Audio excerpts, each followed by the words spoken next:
Trust NMMS இது ரெண்டுத்துக்குமே எக்கனாமிக்ஸ்லேருந்து ஒரு 2 அல்லது 3 கேள்வியிலேருந்து கொஸ்டின் ஆன்சர் வந்துடும். இப்போ பாருங்கள், 8th சோஷியல் சயின்ஸில் எக்கனாமிக்ஸில் 2 லெசன் தான் இருக்குது.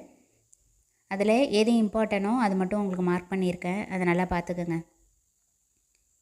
பணம் என்ற வார்த்தை ரோம் வார்த்தையான மொனேட்டா ஜீனோவிலிருந்து பெறப்பட்டது. எந்த வார்த்தையிலிருந்து பெறப்பட்டது அப்படின்னு கேட்டிருந்தாங்கன்னா மொனேட்டா ஜீனோ. எந்த மொழியிலிருந்து அப்படின்னு சொல்லி ஆப்ஷன் ரோம், க்ரீக்கு, இந்த மாதிரி லத்தீன், இந்த ஆப்ஷன்லாம் கொடுத்துருந்தாங்கன்னா ரோம் அப்படிங்கிறத நீங்கள் சூஸ் பண்ணிக்கணும். பணம் என்ற வார்த்தை ரோம் வார்த்தை, அது மொனேட்டா ஜீனோவிலிருந்து பெறப்பட்டது. இந்தியாவின் ரூபாய் என்ற சொல் சமஸ்கிருத வார்த்தை. பணம் என்ற வார்த்தை ரோமில் இருந்து எடுக்கப்பட்டுச்சு. ரூபாய் என்ற வார்த்தை சமஸ்கிருத வார்த்தை. ரூபியா அப்படிங்கிறதுக்கு வெள்ளி நாணயம். அதில் தங்க நாணயம், வெள்ளி நாணயம், செப்பு நாணயம் இதெல்லாம் கொடுத்துருந்தாங்க அப்படின்னா நீங்கள் வெள்ளி நாணயம், ரூபியாங்கிறது வெள்ளி நாணயம் அப்படிங்கிறத சூஸ் பண்ணணும். நெக்ஸ்ட்டு, பண்டைய வரலாற்று ஆசிரியரான ஹெரோடோட்டஸ் கிமு 8ஆம் நூற்றாண்டில் லிடியாவின் பேரரசர் மிடாஸ் உலோக நாணயத்தை கண்டுபிடித்தார். அதாவது லிடியாவின் பேரரசர் மிடாஸ் உலோக நாணயத்தை கண்டுபிடித்தார். இது யார் கண்டுபிடித்ததுன்னா ஹெரோடோட்டஸ். பார்த்துக்கோங்க. நெக்ஸ்ட்டு, துளையிட்டு நாணயங்களுக்கு துளையிட்டு ஒரு நாணயம் இருந்ததுன்னா அது நடுவில் துளை இருக்கும். அது மாதிரியான நாணயங்களை வெளியிட்டது யார் அப்படின்னா மௌரியர்கள். தங்கம், வெள்ளி, தாமிரம் அல்லது ஈயம் போன்ற நாணயங்களை மௌரியர்கள் துளையிட்டு வெளியிட்டனர். ஆப்ஷனில் மௌரியருங்கிறத சூஸ் பண்ணிக்கணும். நெக்ஸ்ட்டு, தங்கம், வெள்ளி மற்றும் தாமிரத்தாலான நாணயங்களை டாங்கா, அதாவது விலை உயர்ந்ததை டாங்கான்னு சொல்லுவாங்க. மதிப்பு குறைந்த நாணயங்களை ஜிட்டால். தங்கம், வெள்ளி, தாமிரத்தால் ஆணைய நாணயம்லாம் டாங்கா, மதிப்பு குறைந்த நாணயம்லாம் ஜிட்டால். நெக்ஸ்ட்டு, ஷெர்ஷா சூரி ஹுமாயூனை தோற்கடித்து ஆட்சியில் இருந்தபோது 178 கிராம் எடையுள்ள வெள்ளி நாணயத்தை வெளியிட்டார். அதோடைய எடை கேட்டால் 178 கிராம் சொல்லணும். யாருன்னா ஷெர்ஷா சூரி ஹுமாயூனை தோற்கடித்தார் ஒரு போரில். அப்போ ஒரு வெள்ளி நாணயத்தை வெளியிட்டார். அதோடைய வெயிட் எவ்வளோ இருந்ததுன்னா 178 கிராமு. அதுக்கு பேர் என்னென்னா ரூபியா. அதுக்கு பேர் ரூபியான்னு வச்சுருந்தாங்க. நெக்ஸ்ட்டு, ஆங்கில தங்க நாணயங்கள் கரோலினா என்றும், இது மாதிரி ஆங்கிலேயர்கள் இருந்தாங்கள்ல, அவங்க தங்க நாணயங்களை வெளியிட்டாங்க. அது மாதிரி வெள்ளி நாணயம் வெளியிட்டாங்க, செம்பு நாணயங்கள். அதில் தங்க நாணயங்களுக்கு பேர் என்னென்னா கரோலினா, வெள்ளி நாணயங்களுக்கு பேர் என்னென்னா ஏஞ்சலினா, செம்பு நாணயங்களுக்கு கப்ரூன், வெண்கல நாணயம் அதுக்கு பேர் என்னென்னா டின்னி. இதில் வெண்கலம் வெண்ணுன்னு வந்திருக்கு, டின்னு அப்படி ஞாபகம் வச்சுக்கோங்க. வெள்ளி ஏஞ்சல் அது ஞாபகம் வச்சுக்கலாம். கப்பு செம்பில் கப்பு. தங்க நாணயம் கரோலினா அது ஞாபகம் வச்சுக்கோங்க. நெக்ஸ்ட்டு, பண்டமாற்று முறைனா என்னென்னு உங்களுக்கே தெரியும். ஒரு பண்டங்கத்தை கொடுத்து இன்னொரு பண்டம் வாங்குறது. அது எதுவானாலும் உப்பு, அரிசி, கோதுமை, பாத்திரங்கள் இது மாதிரி இருக்கிறதுக்கெல்லாம் பேர், மாற்றிக்கிறதுக்கு பேர் பண்டமாற்று முறை. நெக்ஸ்ட்டு, இந்தியாவில் 1935ஆம் ஆண்டு நிறுவப்பட்ட இந்திய ரிசர்வ் வங்கி காகித பணத்தை அச்சிடுதல், ஒழுங்குபடுத்துதல், கட்டுப்படுத்துதல் ஆகிய பணிகளை செய்கிறது. இதில் ரிசர்வ் வங்கி எப்போ நிறுவப்பட்டது அப்படின்னு கேட்பாங்க. அது 1935. கரெக்டாக பார்த்துக்கணும். 1935 தான் ஆர்பிஐ ஆரம்பித்தாங்க. நெக்ஸ்ட்டு, பணத்தின் குறியீடு. இதை பாருங்கள், ரொம்ப இம்பார்ட்டண்ட் தான். இது பணத்தின் குறியீடு நம்ம போடுவோம்ல, அதை ரூபாய் குறியீடு தமிழ்நாட்டில் உள்ள விழுப்புரம் மாவட்டத்தை சேர்ந்த உதயகுமார், அவருடைய பேரை ஞாபகம் வச்சுக்கணும். உதயகுமார் அவரால் தான் வடிவமைக்கப்பட்டது. அவருடைய ஊர் எதுனா விழுப்புரம் மாவட்டம். அவருக்கு தமிழ்நாட்டில் உள்ள விழுப்புரம் மாவட்டம். இது எப்போ இவர் வெளியிட்டார், இதை அரசாங்கம் எப்போ அங்கீகரித்தாங்க அப்படின்னா ஜூலை 15, 2010. நெக்ஸ்ட்டு, பணம் என்பது ஒரு கடினமான கருத்தாகும் அப்படின்னு சொல்லி ஒருத்தர் சொன்னார். அவர் பேர் என்னென்னா ஸ்டோஸ்கி. அவர் பேர். பணம் என்பது ஒரு கடினமான கருத்தாகும் அப்படின்னு சொன்னது யாருன்னா ஸ்டோஸ்கி. நெக்ஸ்ட்டு, பண வீக்கம், பண வாட்டம் அப்படின்னு 2 இருக்குது. பண வீக்கம்னா விலைகள் உயர்ந்து பணத்தின் மதிப்பு வீழ்ச்சியடையும். அப்போது ஒரு பொருளோட விலை உயருதுன்னா பணத்தோட மதிப்பு வீழ்ச்சி அடையும். இப்போ போயிட்டு ஒரு பொருள் வாங்குறீங்க, அது வந்து அதிகமான ரேட்டாக இருந்ததுன்னா பணம் வீழ்ச்சி அடையும். உயரும் போது வீழ்ச்சி அடையுது, அதுக்கு பேர் பணவீக்கம். பணவாட்டம் அப்படின்னா விலைகள் கம்மியாயிடும், அப்போ பணத்தோட மதிப்பு உயர்ந்துடும். அதுதான் பணவாட்டம். பணவீக்கம்னா விலை உயர்ந்து மதிப்பு குறையும், பணத்தோட மதிப்பு, அதுதான் பணவீக்கம். விலைகள் குறைஞ்சதுன்னா பணத்தோட மதிப்பு உயரும், அதுதான் பணவாட்டம். இதை தெளிவாக படிச்சுக்கோங்க. நெக்ஸ்ட்டு நிரந்தர வைப்பு அப்படிங்கிறத நம்ம என்னென்னு சொல்லுவோம்னா கால வைப்பு. நிரந்தர வைப்புடைய இன்னொரு பெயர் என்னென்னா கால வைப்பு.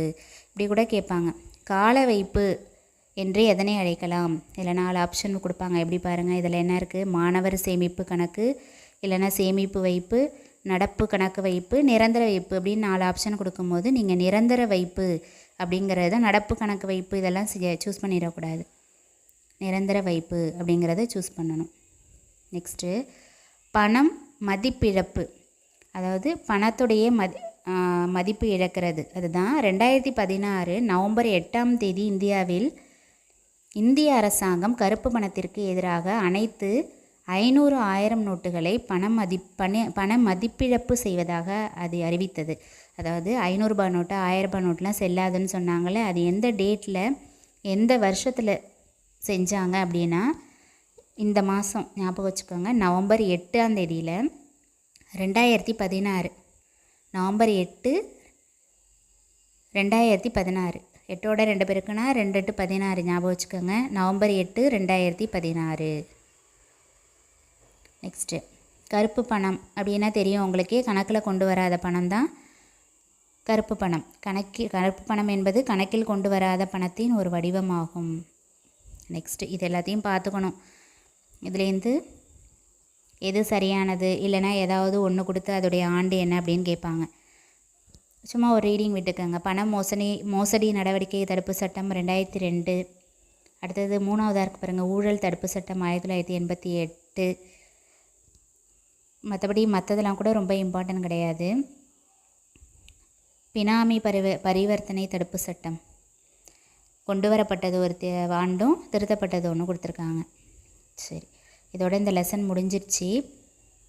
கையோட 2வது லெசனையும் பார்த்துடலாம். இதில் ரொம்ப கம்மியான பாயிண்ட்ஸ் தான். ஃபஸ்ட்டு கலப்பு பொருளாதாரம். கலப்பு பொருளாதாரம் என்பது முதலாளித்துவம் மற்றும் பொது உடைமையின் கலவையாகும். உங்களுக்கு தெரியுமால கொடுத்துருக்கறதுனால இதை கொடுத்துருக்கேன், பார்த்துக்குங்க. எதுடைய கலவை? கலப்பு பொருளாதாரம்னா ரெண்டும் கலந்துருக்கணும். எது? முதலாளித்துவம், பொது உடைமை ரெண்டும், அதோடைய கலவை ரெண்டும் கலந்தது தான் கலப்பு பொருளாதாரம். இதில் பார்த்துக்குங்க, இந்திய பொருளாதாரம் தனியாக, பொதுத்துறை எது, தனியார் துறை எது அப்படின்னு இதில் கொடுத்துருக்கேன், பின்னாடி காமிச்சிருக்கேன் பாருங்கள். இதில் ஃபஸ்ட்டு இந்தியாவின் பொதுத்துறை நிறுவனங்களின் தந்தை. பொதுத்துறை நிறுவனங்களின் தந்தை யார் அப்படின்னு பார்த்துக்கணும். யாருன்னா V Krishnamurthy, doctor V Krishnamurthy. அவர் தான் இந்தியாவின் பொதுத்துறை நிறுவனங்களின் தந்தை. நெக்ஸ்ட்டு புள்ளி விவர நிபுணர். இந்திய புள்ளி விவர நிபுணர் யாருன்னா பேரா பிசி மகலானோபில். இது ரொம்ப முக்கியமானது. இது நிறைய டைம் கொஷின் பேப்பரில் கேட்டிருக்காங்க. இது நல்லா பார்த்துக்குங்க. இந்திய புள்ளி விவர நிபுணர் பேரா பிசி மகலானோபில் அப்படின்றவர் தான். நெக்ஸ்ட்டு இதில் பொதுத்துறையின் உறுப்புகள் கொடுத்துருக்காங்கல்ல, இதில் பாருங்கள், அரசு துறையால் நிர்வாகம் செய்யப்படும் நிறுவனங்கள். அரசு துறையில் உள்ளது எதுன்னு உங்களுக்கே தெரியும், தபால் தந்தி, ரயில்வே, இது எல்லாமே அரசு துறையில் உள்ளது. கூட்டுத்துறை நிறுவனங்கள் பாருங்கள், இந்தியன் ஆயில், பெட்ரோனாஸ் தனியார் நிறுவனம், இதெல்லாம் ஒரு ரீடிங் விட்டுக்கோங்க அப்படியே. இந்தியன் ஆயில், ஸ்கை டேங்கிங் நிறுவனம், ரத்னகிரி கேஸ் அண்ட் பவர் தனியார் நிறுவனம், இந்தியன் செயற்கை ரப்பர். உங்கள் புக்கில் கூட அப்படியே மார்க் பண்ணி வச்சுக்கோங்க. பொதுக்கழகம், இதை கூட கேட்க வாய்ப்பு இருக்குது. பொதுக்கழகம் அப்படின்னு கொடுத்து இது எல்லாத்தையும் கலந்து கொடுத்துருவாங்க. இதில் பொருந்தாதது எதுன்னு சொல்லி ஒன்று இதுலேருந்து எடுத்து வேறு இதுலேருந்து ஒன்று, கூட்டுத்துறை நிறுவனங்கள்லேருந்து ஒன்று கொடுத்து கூட கலந்து கொடுக்கலாம். ஆயுள் காப்பீட்டு நிறுவனம், எல்ஐசி, ஏர் இந்தியா, இந்தியன் ரிசர்வ் வங்கி, மின்சார வாரியம், இதெல்லாம் பொதுக்கழகம். பின்வருவனவற்றில் பொதுக்கழகம் எதுன்னு கொடுத்து மற்றது 3 வேறு கூட்டுத்துறை நிறுவனம் கொடுத்து பொதுக்கழகம் 1 கூட கொடுத்து கேட்கலாம். ஏர் இந்தியாவோ ஆயுள் காப்பீட்டு நிறுவனம் இதுவாகும். நீங்கள் போய் அரசு துறை நிறுவனம்னு அதை போட்டுறக்கூடாது. நிதி ஆயோக், இது ரொம்ப முக்கியமான கொஸ்டின் தான். நிதி ஆயோக் எப்போதிலிருந்து செயல்பட தொடங்கியது? 2015 ஜனவரி 1ஆம் தேதியிலிருந்து நிதி ஆயோக் செயல்பட தொடங்கியது. ஜனவரி 1, 2015. நெக்ஸ்ட்டு இதில் பாருங்கள், அனைவருக்கும் கல்வி இயக்கம் எஸ்எஸ்சின்னு சொல்லுவோம். இது எப்படி கேள்வி கேட்கலாம் அப்படின்னா, இது வந்து குழந்தைகளுக்கு வந்து இலவச கட்டாய கல்வி, அதாவது குழந்தைங்க எல்லாருமே கட்டாயமாக கல்வி கற்கணும் அப்படிங்கிறதுக்காக இந்த எஸ்எஸ்சின்றதை ஆரம்பித்தாங்க. இது எந்த வயது உடைய குழந்தைகளுக்கு ஆரம்பிக்கப்பட்டதுன்னா 6 முதல் 14 வயது குழந்தைகள் எல்லாருமே கல்வி கற்கணும் அப்படிங்கிறதுக்காக. இந்த வயதை பார்த்து வச்சுக்கோங்க.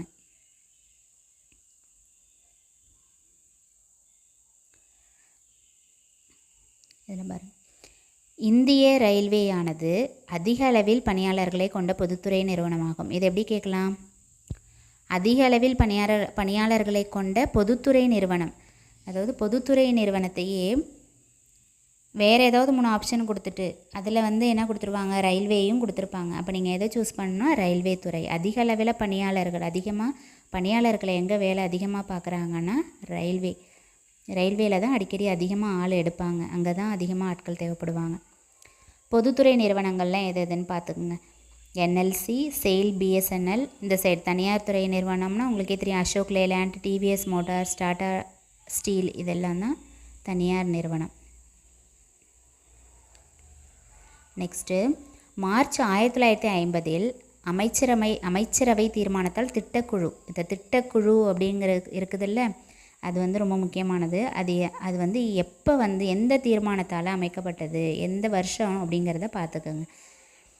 1950 தான் இந்த திட்டக்குழு அமைக்கப்பட்டது. இந்த தொழில்துறை சட்டம் 1951. இந்த 1950க்கு மறு வருஷம் 1951. அவ்வளோதான், இதோட முடிஞ்சிச்சு. இதை நல்லா உங்களுடைய புக்கில் மார்க் பண்ணி வச்சுட்டு படிச்சுக்கோங்க. இல்லை மார்க் பண்ணி வைக்க டைம் இல்லைனாலும் இதை அப்படியே இன்னொரு டைம் ஒரு ரிவிஷன் விட்டிங்கன்னா அப்படியே போதும்.